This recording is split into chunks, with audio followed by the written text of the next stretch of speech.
नमस्कार दोस्तों, आप सभी का स्वागत है आपके अपने YouTube चैनल संदीप खासा सर पे।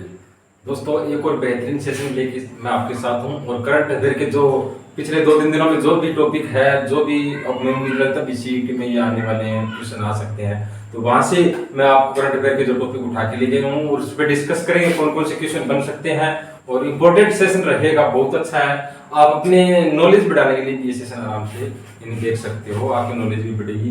तो सबसे बेहतरीन सेशन रहेगा। सबसे पहले माफी चाहूंगा, पिछले 2 दिन से वीडियो नहीं डाल पाया क्योंकि मैं सिस्टर की ज्वाइनिंग के लिए अम्बाला गया हूँ कैंट, तो आज भी अम्बाला ही हूँ। तो यहाँ से मैंने वीडियो शूट करने की कोशिश की और एक बेहतरीन सेशन रहने वाला है। आपको अगर वीडियो अच्छी लगे तो कमेंट करके जरूर बता देना और चैनल को सब्सक्राइब कर लेना। तो आज के बेहतरीन सेशन की तरफ चलते हैं। सबसे पहले हम डिस्कस करेंगे अनुसूचित जाति और पिछड़े वर्ग कल्याण विभाग की हरियाणा सरकार ने स्थापना की, गठन किया है, उसके ऊपर डिस्कस करेंगे। यहाँ से कौन कौन से क्वेश्चन बन सकते हैं। दूसरे हम डिस्कस करेंगे NIFT यानी राष्ट्रीय फैशन प्रौद्योगिकी संस्थान हरियाणा के अंदर पंचकुला के अंदर इसका उद्घाटन किया है, किसने किया है और कौन आए थे यहाँ पे मुख्य अतिथि के रूप में और मंच के ऊपर किस कौन थे इनके साथ में, उसके ऊपर डिस्कस करेंगे और हरियाणा में इसका क्या फायदा होने वाला है उसके ऊपर डिस्कस करेंगे। दूसरा बेटी बचाओ बेटी पढ़ाओ से भी एक क्वेश्चन करंट का नया बना है, उसके ऊपर भी हम डिस्कस करेंगे। तीसरा साइंस सिटी, देखो आज तक साइंस सिटी हम गुरुग्राम अम्बाला को कहते थे, लेकिन साइंस सिटी गुरुग्राम के अंदर भी एक स्थापित की जा रही है, उसके ऊपर भी डिस्कस करेंगे। नेक्स्ट रहेगा श्री कृष्ण आयुष विश्वविद्यालय की स्थापना हरियाणा में कहां पर की जा रही है, कितनी जमीन से दी गई है। और अगला रहेगा मशरूम में हरियाणा नंबर 1 यानी हरियाणा के सोनीपत में भी एक बैठक हुई है, उसमें हम मशरूम पर भी चर्चा करेंगे। और अगला रहेगा सबसे इंपॉर्टेंट टॉपिक रहेगा ड्रैगन फ्रूट के ऊपर भी हम बेहतरीन डिस्कस करने वाले हैं। तो आज का सेशन रहेगा, ये जो मैंने आपको टॉपिक बताया इसके ऊपर डिस्कस करेंगे। सबसे पहले मैंने आपको बताया अनुसूचित जाति और पिछड़े वर्ग का हरियाणा पिछड़ा वर्ग आयोग अधिनियम 2016 के अंतर्गत यानी हरियाणा पिछड़ा वर्ग आयोग अधिनियम 2016 के अंतर्गत धारा 3 की उपधारा 1 और 2 द्वारा प्राप्त शक्तियों, यानी मैंने आपको बताया हरियाणा पिछड़ा वर्ग आयोग अधिनियम 2016 की धारा 3 की उपधारा 1 और 2 की प्राप्त शक्तियों के अनुसार हरियाणा के राज्यपाल बंडारू दत्तात्रेय ने जो अनुसूचित जाति और पिछड़े वर्ग का गठन किया है, तो यानी किसने किया है, बंडारू दत्तात्रेय जो हरियाणा के राज्यपाल रहेंगे, तो उन्होंने गठन किया। आपसे पूछा जाए भी कौन सा अधिनियम था, तो आपको याद रखना हरियाणा पिछड़ा वर्ग अधिनियम 2016 के अंतर्गत। धारा पूछी जाए तो धारा 3 रहेगी इसके अंदर, अगर उप धारा पूछी जाए तो 1 और 2 रहेगी। और इसकी जो शक्तियां हैं इसके अकॉर्डिंग हरियाणा के राज्यपाल बंडारू दत्तात्रेय ने पिछड़ा वर्ग आयोग का गठन किया है। तो कब किया है ये आपसे पूछा जा सकता है, तो ये रहेगा 12 जुलाई 2022 को, यानी 12 जुलाई 2022 को इसका गठन किया गया है। और अध्यक्ष किसे बनाया गया है, तो न्यायमूर्ति श्री दर्शन लाल को इसका अध्यक्ष बनाया गया है, जो हरियाणा पंजाब और हरियाणा हाईकोर्ट है ना, इसके सेवानिवृत्त न्यायमूर्ति रहेंगे। कौन, श्री दर्शन लाल, न्यायमूर्ति श्री दर्शन लाल को इसका अध्यक्ष बनाया गया। 4 सदस्य और भी बनाए गए हैं, उसके ऊपर मैं आपको नेक्स्ट वीडियो के अंदर अच्छे से डिस्कस करके बताऊंगा किस किस को बनाया गया और किस डिपार्टमेंट से थे, यानी पहले किस डिपार्टमेंट में थे उनको अध्यक्ष बनाया गया। अगला टॉपिक मैंने आपको बताया NIFT, यानी NIFT की बात करूं ना, राष्ट्रीय फैशन प्रौद्योगिकी संस्थान पंचकुला के अंदर इसका उद्घाटन किया गया है। अगर मुख्य अतिथि के रूप में बात करूं तो केंद्रीय मंत्री वस्त्र उद्योग, यानी वस्त्र उद्योग जिसके पास रहेगा केंद्रीय मंत्री श्री पीयूष गोयल जी, और हरियाणा के मुख्यमंत्री श्री मनोहर लाल खट्टर ने इसका उद्घाटन किया था।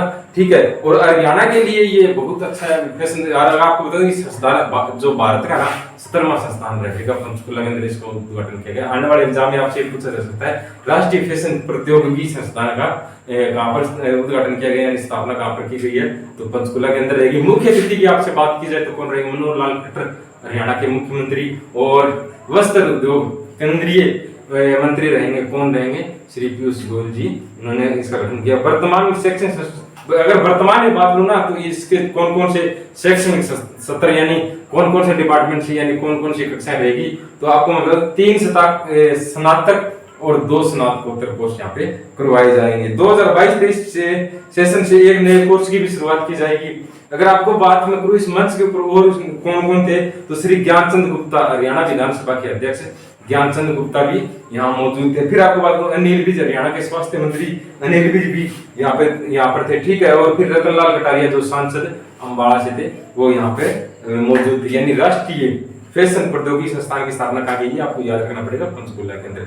मुख्य अतिथि की बात करें तो कौन रहेंगे, श्री पीयूष गोयल जी, और हरियाणा के मुख्यमंत्री मनोहर लाल खट्टर जी मुख्य अतिथि के रूप में थे। अगर मंच की बात करें तो मंच किसके साथ साझा किया गया था, तो श्री अनिल विज जी रहेंगे और ज्ञानचंद गुप्ता जो हरियाणा विधानसभा के अध्यक्ष हैं वो भी वहाँ पे मौजूद थे। और फिर मैंने आपको तीसरा बताया जो रतनलाल कटारिया जो सांसद अम्बाड़ा से थे वो भी मंच पर थे। तो आपसे आने वाला एग्जाम हो सकता है, उम्मीद करता हूँ कि ऐसे क्वेश्चन पूछा जाएगा। देश का 17वां स्थान रहेगा। ठीक है, अगली मैंने बात बताइए अनआईटी बताते, फिर बेटी बचाओ बेटी पढ़ाओ। इसका मैंने बताया यहाँ से क्वेश्चन आपको हो सकता है आने वाले एग्जाम में मिले। बेटी पढ़ाओ बेटी बचाओ, कहीं अगर मैं इस योजना की बात करूँ, ये योजना लागू हुई थी 22 जनवरी 2015 को पानीपत से। श्री मनोहर लाल श्री नरेंद्र मोदी हरियाणा भारत के प्रधानमंत्री श्री नरेंद्र मोदी ने उद्घाटन किया था। किसको, बेटी बचाओ बेटी पढ़ाओ योजना का 22 जनवरी 2015 को। वर्तमान में इसकी बात करूं तो बदलाव रहेगा, यानी बदलाव। अगर पूरा नाम में बात करूं तो बदलाव का है बेटी आपा धन लक्ष्मी और विजय लक्ष्मी। बेटी आपा धन और बेटी आपा धन लक्ष्मी और विजय लक्ष्मी इसका वर्तमान में नाम रहेगा। कब इसका उद्घाटन यानी योजना लागू की गई थी, 22 जनवरी 2015 की योजना लागू की गई थी। अब इंपॉर्टेंट मैं आपको बता दूं यहाँ से क्वेश्चन क्या बनने वाला है। यहाँ से क्वेश्चन आपको बता दूं, जो वर्तमान में अगर बेस्ट विलेज की बात करते हैं ना, लिंग अनुपात बेस्ट विलेज दिया जाता है 1470 लिंग अनुपात में, यानी 1000 लड़कों के पीछे 1470 लड़कियों ने जन्म लिया है। तो ये किस गांव को बेस्ट विलेज मिला है, तो सोनीपत का गांव रहेगा गोरड गांव। गोरड गांव को बेस्ट विलेज का अवार्ड मिला है इसके जो बेटी बचाओ बेटी पढ़ाओ योजना के अंतर्गत। अगर मैं आपको पूछा जाए अंतर्राष्ट्रीय महिला दिवस, एक या दो क्वेश्चन और रिलेट करके कुछ कोशिश कर लेते हैं भाई आपके एग्जाम में आ जाए और इस पर चर्चा करते हैं। अंतर्राष्ट्रीय महिला दिवस कब मनाया जाता है, तो आपको याद रखना पड़ेगा 8 मार्च को अंतर्राष्ट्रीय महिला दिवस मनाया जाता है। फिर अगर बात करूं 13 जनवरी को राष्ट्रीय महिला दिवस मनाया जाता है। 13 जनवरी को ही राष्ट्रीय महिला दिवस क्यों मनाया जाता है, तो इसमें सरोजिनी नायडू जो सरोजिनी कोकिला सॉरी भी कहा जाता था, इसका जन्म कब हुआ था, तो 13 जनवरी को हुआ था। तो इसके लिए कौन सा राष्ट्रीय महिला दिवस मनाया जाता है। फिर 24 जनवरी की बात करूं तो राष्ट्रीय बालिका दिवस मनाया जाता है 24 जनवरी को। आपको याद रखना पड़ेगा, आने वाले एग्जाम में पूछा जा सकता है राष्ट्रीय बालिका दिवस कब मनाया जाता है, तो ये रहेगा 24 जनवरी को। ठीक है, फिर आपको पूछा जाए अंतर्राष्ट्रीय महिला दिवस आने वाले एग्जाम में पूछा जाए तो 8 मार्च को रहेगा। फिर मैंने आपको बताया राष्ट्रीय महिला दिवस कब मनाया जाता है, तो ये 13 जनवरी को मनाया जाता है। अगला मैंने आपको टॉपिक बताया कौन सा रहेगा, साइंस सिटी। साइंस सिटी के ऊपर भी हम चर्चा करने वाले हैं। साइंस सिटी के ऊपर कौन कौन से क्वेश्चन बन सकते हैं। साइंस सिटी के ऊपर क्वेश्चन बनेगा हरियाणा के अंदर। देखो आज तक हम पढ़ते थे साइंस सिटी शहर किसे कहा जाता है, एग्जाम के अंदर भी पूछा जाता था साइंस सिटी किसी जिले को कहा जाता था। साइंस सिटी हम अम्बाला को कहते हैं। अम्बाला के अंदर जो भारत के जो भी साइंस के अंदर जो भी जो पुर्जे वगैरह बनते थे वो सबसे ज्यादा हरियाणा में काम बनते थे, तो वो बनते थे अम्बाला के अंदर। आज तक हमें अम्बाला को ही साइंस सिटी कहा जाता है। लेकिन अब आपको बता दूं हरियाणा के अंदर 50 एकड़ के अंदर एक नई साइंस सिटी बनाई जा रही है। कहाँ, गुरुग्राम के अंदर। आने वाले एग्जाम पूछा जाएगी हरियाणा के अंदर साइंस सिटी 50 एकड़ के अंदर कहाँ स्थापित की जा रही है, तो गुरुग्राम के अंदर रहेगी। जो मुख्य सचिव श्री संजीव कौशल ने उन्होंने बताया कि 50 एकड़ के अंदर साइंस सिटी की स्थापना कर रहे हैं। हरियाणा के बच्चे और हरियाणा के लोगों को विज्ञान की जानकारी देने के लिए यहाँ पे एक साइंस सिटी स्थापित की जा रही है। फिर आपको मैंने बताया भी श्री कृष्ण आयुष विश्वविद्यालय आयुर्वेद को बढ़ावा देने के लिए हरियाणा के अंदर श्री कृष्ण आयुष विश्वविद्यालय की स्थापना की जा रही है। यहाँ पे कुरुक्षेत्र के अंदर, और उसमें बता दो 100 एकड़ जमीन यहाँ पे इस विश्वविद्यालय के लिए यानी जमीन दे दी गई है, प्रस्तावित है। ये अभी बन भी रहा है, इसमें बता दूं प्रस्तावित का निर्माणाधीन है। 500 करोड़ रुपए इस पे लागू यानी लागत आएगी। तो आपसे पूछा जाए श्री कृष्ण आयुष विश्वविद्यालय कहाँ पे स्थापित किया जा रहा है, तो आपको ध्यान रखना पड़ेगा कुरुक्षेत्र के अंदर। अगर इसकी जमीन की बात करें तो 100 एकड़ रहेगी। कुल लागत की बात करें तो 500 करोड़ रुपए पे लागत रहेगी। और अगर आपसे पूछा जाए किस उद्देश्य के लिए, तो आयुर्वेद को बढ़ावा देने के लिए। फिर मैंने आपको बताया मशरूम में हरियाणा नंबर 1। मशरूम में देखो अभी सोनीपत के अंदर 24 में एक बैठक हुई थी। किसकी हुई थी, अखिल भारतीय समन्वित अनुसंधान। कई वैज्ञानिक इकट्ठे होकर एक मीटिंग की थी हरियाणा के अंदर सोनीपत के अंदर, और इसके अध्यक्ष थे डॉक्टर आनंद कुमार जो आईसीएआर के महानिदेशक थे, दिल्ली से आए थे। ये अध्यक्ष थे डॉक्टर आनंद कुमार। इनके नेतृत्व में एक मीटिंग हुई थी हरियाणा के अंदर, अखिल भारतीय समन्वित अनुसंधान। कई वैज्ञानिक मिलकर इन्होंने मीटिंग की थी। तो कुपोषण से बचाने के लिए इन्होंने एक मीटिंग की थी। हरियाणा के अंदर सबसे ज्यादा मशरूम, अगर बातें बात करें तो सबसे ज्यादा मशरूम कहाँ होता है, हरियाणा के अंदर होता है। मशरूम को बढ़ावा देने के लिए ये बैठक की गई थी। और कुपोषण से यानी मशरूम जो एक फ्रूट होता है ना, वो कुपोषण से बचाने के लिए होता है। तो हरियाणा के सोनीपत में सबसे ज्यादा मशरूम होता है, और किसानों को इसमें जानकारी दी गई या मशरूम की खेती ज्यादा से ज्यादा करिए और अपनी जो इनकम है वो भी बढ़ाइए, और एक देश निर्माण के लिए एक अच्छा अपना भी कर सकते हैं। आपको ये बताना भी हरियाणा के अंदर सोनीपत जिले के किस गांव में सबसे ज्यादा मशरूम होता है, आपके लिए क्वेश्चन देगा। फिर मैंने आपको बताया ड्रैगन फ्रूट।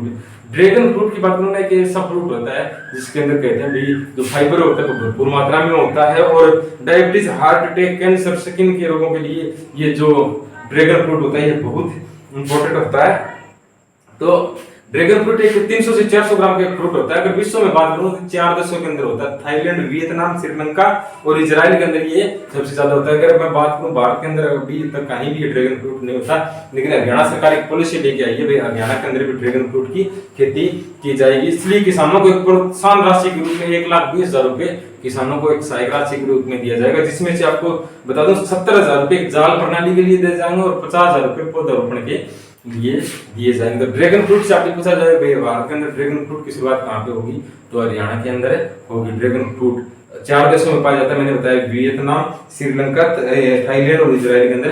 अगर भारत में बात करूं तो ये सबसे पहले अभी काम होने वाला है, हरियाणा के अंदर होने वाला है। तो ये आज के कुछ इंपॉर्टेंट डिस्कस थे जो मैंने आपको बताए, और करंट अफेयर से उम्मीद करता हूँ कि आने वाले एग्जाम में ऐसे क्वेश्चन पूछे जाएंगे। और जो मैंने आपसे क्वेश्चन पूछा भाई हरियाणा के अंदर मशरूम सबसे ज्यादा कहाँ होता है, तो उसका क्वेश्चन आंसर आप कमेंट बॉक्स में दे सकते हो। और नेक्स्ट वीडियो जल्द ही और लेके आऊंगा, अच्छे टॉपिक रहेंगे करंट अफेयर के ऊपर, उस पर हम डिस्कस करेंगे। हो सकता है आने वाले एग्जाम में ऐसे क्वेश्चन पूछे जाए। अपनी कंटिन्यू तैयारी रखिए, अच्छे से तैयारी रखें, आने वाला एग्जाम आपसे मैं तो 100% कहता हूँ कि आपका करेक्ट होगा। अगर आपने सही अच्छे से सही डायरेक्शन के अंदर तैयारी की है, कोई भी नहीं रोक सकता। अगर आपने एक बार ठान लेना भी मेरे को ये जॉब प्राप्त करनी है, तो आप कर सकते हो। बहुत से बच्चों से मिलते हैं, अभी हम बाहर आए हूँ, यहाँ पे काफी बच्चे मिले हैं, लेकिन उन बच्चों से एक ही बात मैं बार बार पूछता हूँ कि आपको कितने टाइम हो गया तैयारी करते? तो फिर बच्चे बोलते हैं सर हमें 3 से 4 साल कंटिन्यू हो गए तैयारी करते हुए। तो यानी जो लंबा चलेगा घिसेगा वही चमकेगा। तो आपको तैयारी कंटिन्यू रखनी है। सीईटी तो ये मत कहिए भी आप दिसंबर में होगा, 2023 में होगा, अगस्त लास्ट में होगा, सितंबर में फर्स्ट में होगा, कभी भी हो आपकी तैयारी बेस्ट होनी चाहिए। आने वाला एग्जाम आपका क्लियर होना चाहिए, आने वाले जॉब में आपका नाम आना चाहिए 100%। अच्छी तैयारी के साथ ही हो सकता है। तो आपको वीडियो कैसी लगी मेरे प्यारे दोस्तों, कमेंट करके जरूर बता देना। और नेक्स्ट वीडियो में बेहतरीन सेशन के साथ जल्द मिलेंगे। जय हिंद, जय भारत।